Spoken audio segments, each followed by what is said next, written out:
Então, com a Val e com a Mari, a gente vai compreender o processo delas. Que processo se deu nas vidas delas, que são sempre processos muito particulares.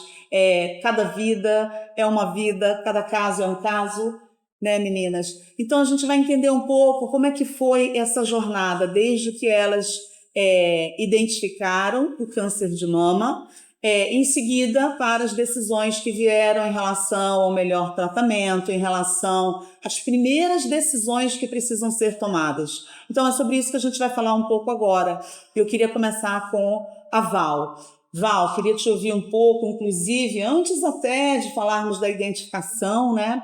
Queria te ouvir falar um pouco de toda essa história que você já vem contando nas suas redes sociais. Conheçam a Val, conheçam as redes sociais, a gente vai deixar essas informações aqui delas, né? Para que a Val venha contando o processo dela, ela vem compartilhando o processo dela, e hoje a Val também, inclusive, está fazendo palestras sobre esse assunto com o intuito e objetivo de informar.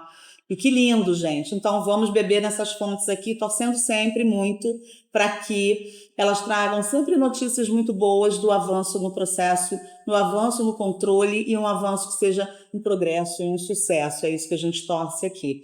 Então, eu quero começar com a Val para perguntar o seguinte: como é que são essas estatísticas, Val? Começando por esses números, né? Certo.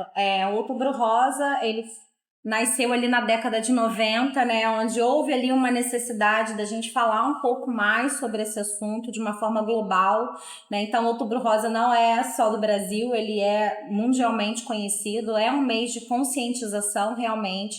Estavam havendo ali números de casos de câncer de mama sendo bastante observado em número de crescimento. E o que acontece? Por que a Val sabe disso tudo, né? Quando eu fui diagnosticada, eu tive bastante falta de informação. Eu não tinha onde coletar essas informações e busquei essas informações para me tranquilizar, inclusive, sobre o meu processo. Então, eu fiz alguns treinamentos, busquei algumas ONGs, né, de apoio, a Oncoguia, que tem fontes super seguras, né? O INCA, inclusive, também, que é um hospital que apoia mulheres com câncer de mama. E aí eu comecei a falar um pouco sobre isso nas minhas redes sociais, porque é uma informação que eu sentia falta de ter no meu momento, né? Pessoas reais passando por aquilo e me direcionando sobre todos os processos. E comecei a transmitir um pouco mais sobre isso. Bom, eu sempre gosto de perguntar, né, para a gente pensar nas 8 mulheres, né? Vamos pensar em 8 mulheres que vocês conhecem, que vocês, né, amam e que estão na sua vida no dia a dia. Dentro da estatística, né, oficial, a gente tem 1 a cada 8 mulheres diagnosticadas com câncer de mama. Então, uma dessas 8 aí certamente vai ser diagnosticada. Isso assusta muito, né? São 74 mil novos casos até 2025. O câncer de mama segue sendo o câncer que mais mata mulheres no Brasil. É a segunda doença que mais mata no mundo. Então, a gente precisa falar sobre isso, a gente precisa falar sobre prevenção, a gente precisa falar sobre jornadas de sucesso também, mas o Outubro Rosa veio muito no intuito da gente mudar essas estatísticas, né? Então, como que você pode se prevenir para não estar dentro dessa estatística? É sabido, acho que todo mundo, né, tem a informação de quanto a qualidade de vida, onde envolvem aspectos de atividade física, alimentação, saúde mental, qualidade do sono. Isso é importante, mas até que você tenha uma doença grave, onde coloque a sua vida em risco, você não consegue, de fato, colocar-se como prioridade, né? Então, eu sei que eu tenho que comer melhor. Sem dúvida. Mas eu não vou comer porque isso não bateu na minha porta ainda. Sim. Eu sei que eu tenho que praticar exercício, não só por câncer de mama, mas para diversas outras doenças, para que a gente tenha uma velhice mais saudável, mas a gente fica postergando isso também. Ou quando faz, a gente faz muito focado numa estética, né? Quando, na verdade, a gente tem que focar por uma questão de saúde. Quando eu fui diagnosticada, Mari, eu não sei como foi para você, mas a minha primeira consulta médica falou: Valesca, 80% do sucesso do seu câncer vai ser relacionada a como você vai conduzir esse tratamento. 20% são os medicamentos. Então, como que a gente vai tratar e o protocolo que a gente vai seguir, que a gente chama, né? É o que vai direcionar cientificamente o seu tratamento. Então, assim, evitar alimentos ultraprocessados, né, alimentos que a gente sabe que não são saudáveis de uma forma recorrente na sua vida, pode te trazer para um patamar de não pertencer a essa estatística, né, Mara? E eu acho que é importante também que nesse primeiro momento, né, que é o momento do diagnóstico, muitas vezes isso desperta na gente uma força e uma vontade de chegar do outro lado com sucesso, né? Que faz com que todas essas mudanças que a gente precisa fazer, todas essas adequações de hábitos se tornem, assim, não digo mais fáceis, mas mais importantes, né? Então, eu falo que durante o meu período de tratamento, eu fiz várias restrições, né? Alimentares, alguns cuidados até com pele, com exposição à luz, etc. Mas tudo isso foi tão fácil frente ao que eu esperava de resultado, né? O que eu queria tanto que aquilo ali passasse e fosse o melhor possível, que a gente assume uma força, assume uma vontade que faz com que a gente trilhe, né? Com mais coragem, com mais vontade mesmo. E esse é um aspecto muito importante. De onde vem essa força? Eu acho que a gente precisa aqui também colocar nessa mesa aqui, nessa conversa, né, tão importante. De onde vem essa força? Eu quero perguntar para a Mari e ouvir dela e da Val. Essa força vem da fé? Essa força vem de dentro da nossa essência, da nossa existência?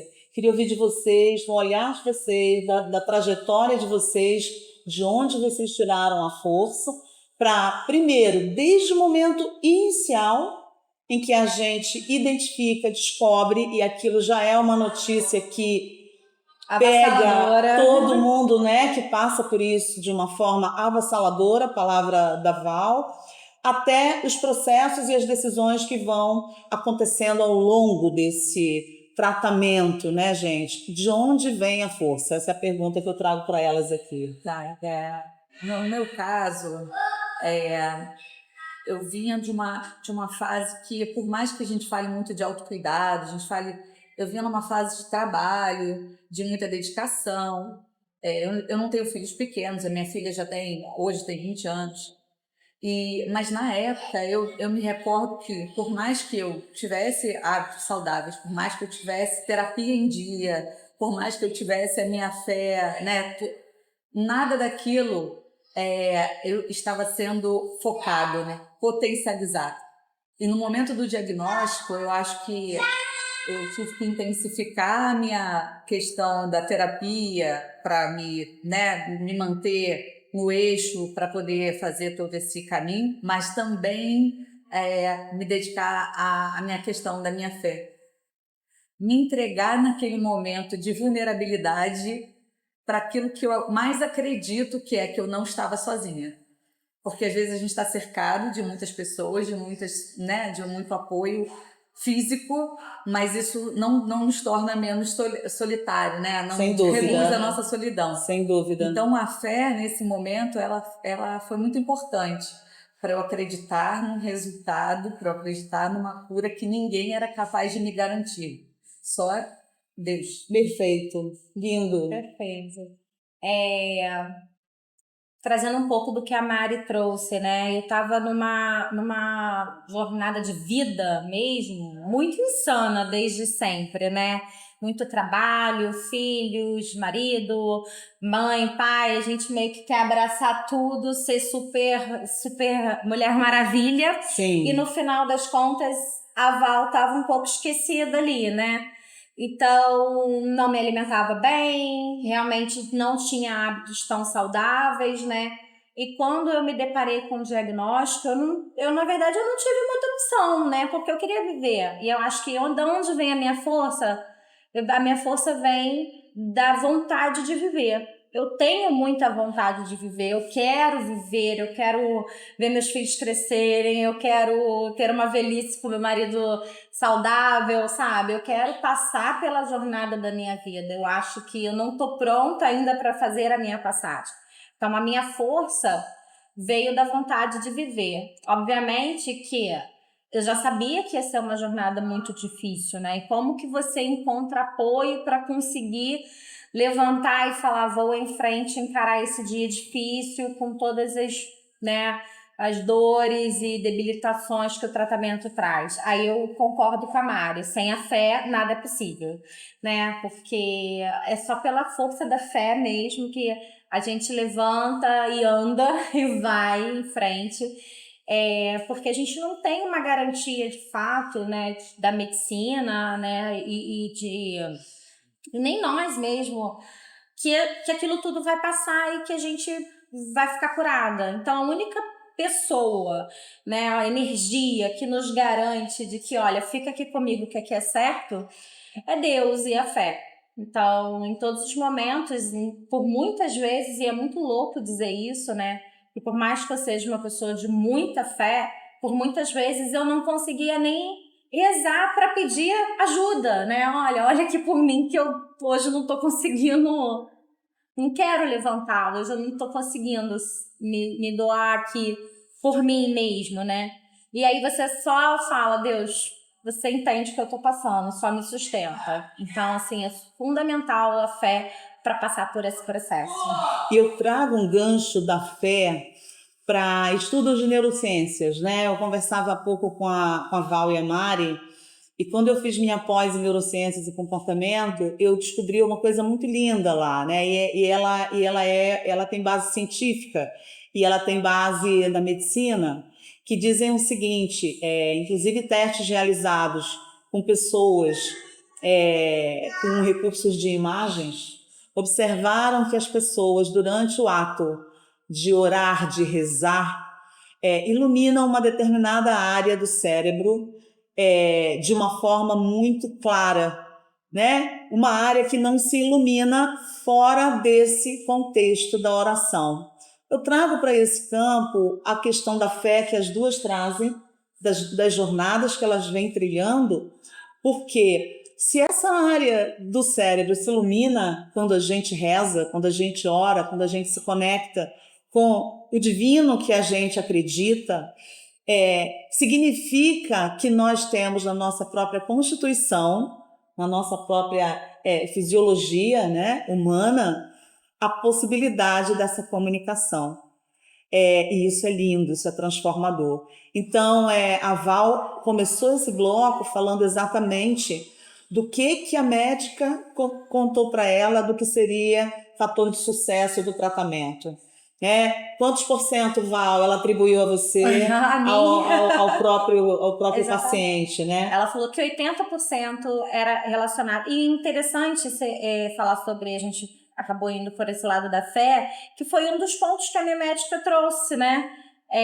Qual é a sua... Você tem uma fé? Qual é a sua fé? Que lindo. E a doutora Sandra Jorge, maravilhosa, ela falou, é importantíssimo que você tenha, que você acredite, porque se você não acreditar no seu tratamento, eu posso fazer o melhor medicamento, o melhor tratamento, protocolo que tiver disponível, mas a gente não vai ter sucesso. Então, seja ela qual for a sua fé, exerça ela de maneira intensa durante o seu tratamento. Então, e busque.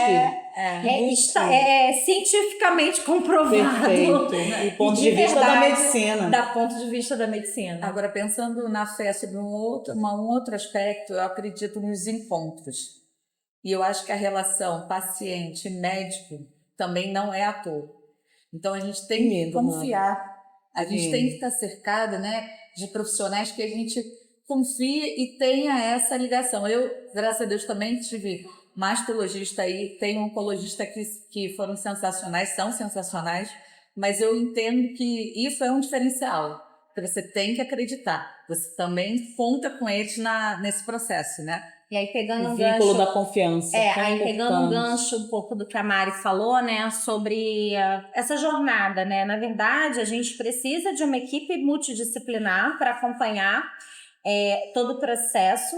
Então, é uma equipe realmente que se envolve, né? Então, a gente tem ali o diagnóstico sendo feito, muitas das vezes, pela ginecologista ou obstetra, que é a nossa primeira porta de entrada, né? A mulher, ela sempre tem ali os seus exames de rotina sendo feitos por esse especialista, e esse especialista se identifica algo mais, né, mais crítico ou suspeito, te encaminha para um médico mastologista, que sim, a mastologista é a médica especializada que vai tratar, diagnosticar, dar nome e sobrenome para o seu câncer, para a gente poder entender quais são os tratamentos e protocolos necessários.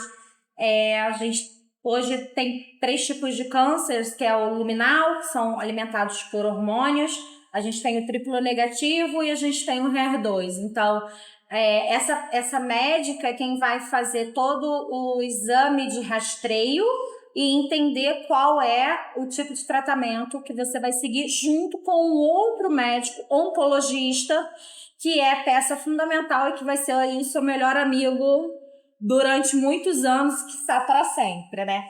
Mas acho que é importante a gente falar sobre os outros médicos que estão por trás disso, né?